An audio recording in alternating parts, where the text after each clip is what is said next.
कोल्हापुरातल्या वसगडे गावात खासदार शाहू महाराज छत्रपती यांच्या हस्ते आणि माजी आमदार ऋतुराज पाटील यांच्या प्रमुख उपस्थितीत श्री क्षेत्र विठ्ठल बिरदेव मंदिराच्या 2.5 कोटींच्या विकास कामांचा शुभारंभ करण्यात आला।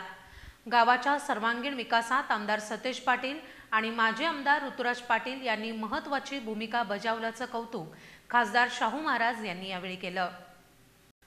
श्री विठ्ठल बिरदेव मंदिराच्या समृद्धीचा अध्याय वसगडे गावात लिहिला जातोय। 2.5 कोटी रुपयांच्या निधीतून मंदिराच्या नगारखान्याचं बांधकाम, अन्नछत्र, भक्तनिवास आणि वाहनतळ उभारण्याच्या कामांचा शुभारंभ नुकताच करण्यात आला। या विकास कामांचा शुभारंभ खासदार शाहू महाराज छत्रपती यांच्या हस्ते तर माजी आमदार ऋतुराज पाटील यांच्या प्रमुख उपस्थितीत झाला।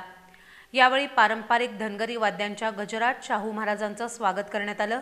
महिलांनी औक्षण करून तर तरुणांनी फेटा बांधून पारंपरिक पद्धतीनं त्यांना गौरवलं। माजी आमदार ऋतुराज पाटील यांनीही स्वतः ढोल वाजवून उत्साहात सहभाग घेतला। माजी आमदार ऋतुराज पाटील यांनी विठ्ठल बिरदेव मंदिर हे गावाचं श्रद्धास्थान असल्याचं सांगत या मंदिराचा चेहरा मोहरा बदलणारं काम करताना समाधान मिळत असल्याचं सांगितलं।